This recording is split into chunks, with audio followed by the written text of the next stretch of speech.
আসসালামু আলাইকুম ভিউয়ার্স, বাংলাদেশের সর্বশেষ আপডেট সংবাদে আপনাদের স্বাগত।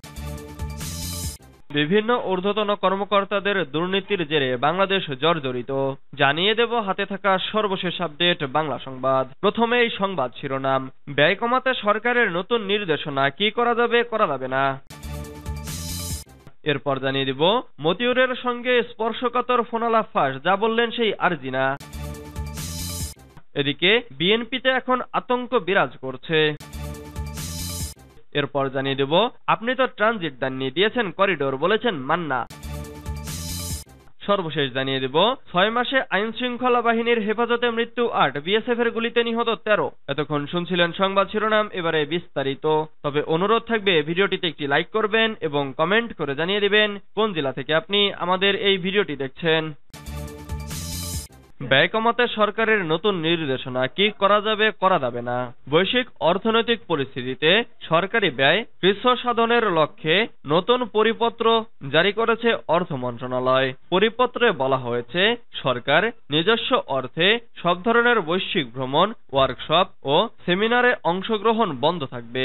পরিচালন ও উন্নয়ন বাজেটের আওতায় সরকারি অর্থায়নে বিভিন্ন উন্নয়ন সহযোগী সংস্থা, বিশ্ববিদ্যালয় ও দেশের দেওয়া স্কলারশিপ বা ফেলোশিপের আওতায় বৈদেশিক অর্থায়নে মাস্টার্স ও পিএইচডি কোর্সে অংশ নেওয়া ছাড়া জরুরি ক্ষেত্রে যথাযথ কর্তৃপক্ষের অনুমোদন নিয়ে কিছু ক্ষেত্রে বিদেশ ভ্রমণ করা যাবে।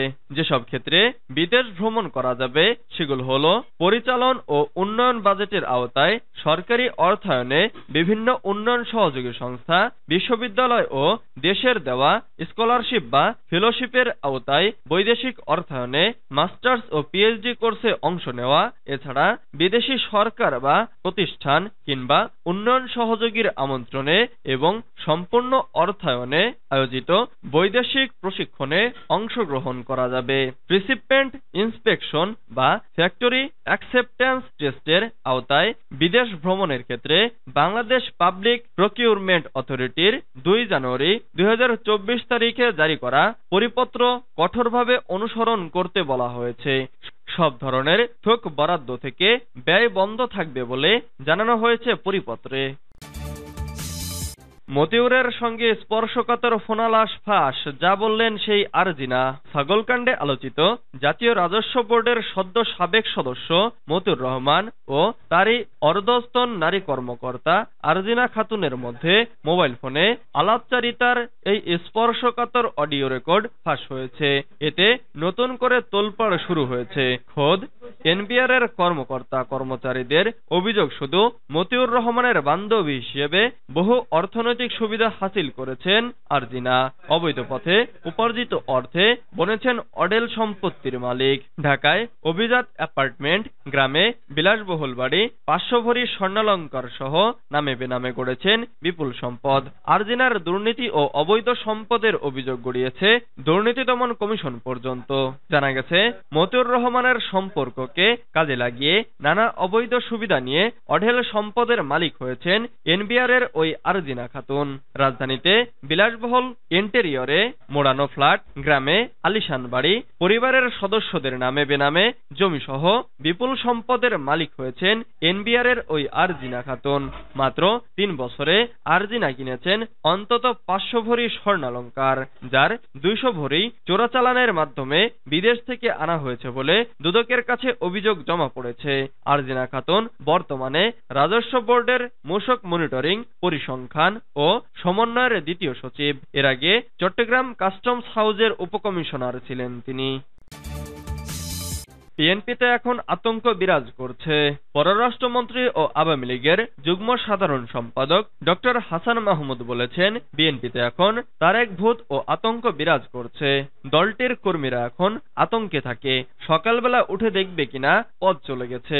বৃহস্পতিবার রাজধানীর জাতীয় প্রেস ক্লাবে শেখ হাসিনার ভারসাম্যের পররাষ্ট্রনীতি ও দেশের অভাবনীয় উন্নয়ন শীর্ষক সেমিনারে প্রধান অতিথির বক্তৃতায় এসব কথা বলেন তিনি। সেমিনারের আয়োজন করে সাপ্তাহিক গণবাংলা ও বাংলাদেশ স্বাধীনতা পরিষদ। হাসান মাহমুদ বলেন, আন্দোলনের গতি হারিয়ে বিএনপি এখন পরজীবী দল হয়ে গেছে।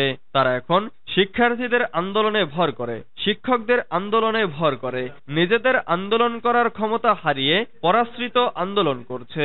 তিনি আরো বলেন, বিএনপি সরকারের উন্নয়নের ফল ভোগ করেও সরকারের বিরুদ্ধে কথা বলে, ফ্লাইওভার দিয়ে 10 মিনিটে এয়ারপোর্টে নেমে বলে দেশের উন্নয়ন হয়নি, মেট্রো রেলে এসিতে চড়ে প্রেস ক্লাবের সামনে নেমে সরকারের বিরুদ্ধে ও প্রধানমন্ত্রী শেখ হাসিনার বিরুদ্ধে কথা বলে। কোটা আন্দোলনের বিষয়ে হাসান মাহমুদ বলেন, আমি মনে করি এখানে ভুল বোঝাবুঝি হয়েছে। ছাত্রছাত্রীদের প্রতি সহানুভূতিশীল হয়ে সরকার কোটা ব্যবস্থা বাতিল করেছিল, এটি হয়েছিল আদালতের মাধ্যমে। আজ যেহেতু শিক্ষামন্ত্রী সহ দায়িত্বশীলরা বিষয়টি নিয়ে বৈঠকে বসতে যাচ্ছেন, আমি আশা করি এর একটি সুন্দর সমাধান আসবে। আপনি তো ট্রানজিট দেননি, দিয়েছেন করিডোর, বলেছেন মান্না। নাগরিক ঐক্যের সভাপতি মাহমুদুর রহমান মান্না বলেছেন, সরকার ক্ষমতায় থাকার জন্য দেশের স্বাধীনতা বিকিয়ে দিচ্ছে। মান্না বলেন, আজ পত্রিকায় দেখলাম প্রধানমন্ত্রী বলেছেন ভারতকে ট্রানজিট দিলে ক্ষতি কি? আপনি তো ট্রানজিট দেননি, দিয়েছেন করিডোর। তাদের দেশ থেকে ট্রেন ঢুকবে, সেই ট্রেন আবার তাদের দেশে যাবে, সেখানে কি থাকবে আমরা জানি না। বৃহস্পতিবার জাতীয় প্রেস ক্লাবের সামনে এক মানববন্ধনে তিনি একথা বলেন। জিয়াউর রহমান সমাজ কল্যাণ ফোরামের উদ্যোগে সাবেক বিরোধী দলীয় চিফ হুইপ জয়নুল আবেদিন ফারুকের ওপর পুলিশি হামলার 14 বছরেও বিচার না হওয়ায় দোষীদের বিচারের দাবিতে এক মানববন্ধন করা হয়। তিনি বলেন, প্রধানমন্ত্রী বলেছেন তাদের সরকার দুর্নীতির বিরুদ্ধে জিরো টলারেন্স, কিন্তু তিনি বেনজির আহমেদ, আজিজ আহমেদ, মতিউর সহ তাদের প্রথম দেখছেন। আজিজদের ভাইদের তিনি প্রথম দেখছেন, তাকে তিনি প্রমোশন দেননি, প্রশ্রয় দেননি। আর আমাদের ডেপুটি স্পিকারের ছেলে 200 কোটি টাকা ট্যাক্স ফাঁকি দিয়ে পালিয়ে গিয়েছে। এ নিয়ে সাংবাদিকরা জিজ্ঞাসা করলে পরিবার থেকে বলা হয়েছে বেড়াতে গিয়েছে। এই 200 কোটি টাকা ট্যাক্স ফাঁকির মামলা কি আছে? এ নিয়ে কোনো মামলা হয়েছে কি? এ নিয়ে কয়েকটি গণমাধ্যম নিউজও করেছে। মান্না বলেন, আওয়ামী লীগের সাধারণ সম্পাদক ওবায়দুল কাদের বলেছেন এরা কেউ আমাদের দলের নয়। মান্না বলেন, পুলিশের একটি সিপাহী পদে চাকরি দিতে গেলে আগে তার পরিবারের ব্যাকগ্রাউন্ড দেখে। তার পরিবারের কেউ, দূর সম্পর্কের কেউ বিএনপির রাজনীতির সঙ্গে জড়িত ছিল, তাহলে তার চাকরি হয় না। কিন্তু সরকার একজন মানুষকে সামরিক বাহিনী থেকে ধীরে ধীরে বাহিনী প্রধান করে দিলেন, তার পরিবারের খোঁজ নেননি। তার আপন ভাই জেলে আছে, এটা জানতেন না? 6 মাসে আইন শৃঙ্খলা বাহিনীর হেফাজতে মৃত্যু 8, বিএসএফ এর গুলিতে নিহত 13। চলতি বছরের জানুয়ারি থেকে জুন পর্যন্ত 6 মাসে আইন শৃঙ্খলা বাহিনীর হেফাজতে অন্তত 2 জন নারী সহ 8 জনের মৃত্যুর অভিযোগ পাওয়া গেছে। এছাড়া একই সময়ে সীমান্তের বিভিন্ন এলাকায় ভারতীয় সীমান্ত রক্ষী বাহিনী বিএসএফ এর গুলিতে নিহত হয়েছেন 13 বাংলাদেশি নাগরিক, আহত হয়েছেন আরো 11 জন। গত 6 মাসে 145 জন সাংবাদিক বিভিন্নভাবে নির্যাতন, হয়রানি, হুমকি, মামলা ও পেশাগত কাজ করতে গিয়ে বাধার সম্মুখীন হয়েছেন।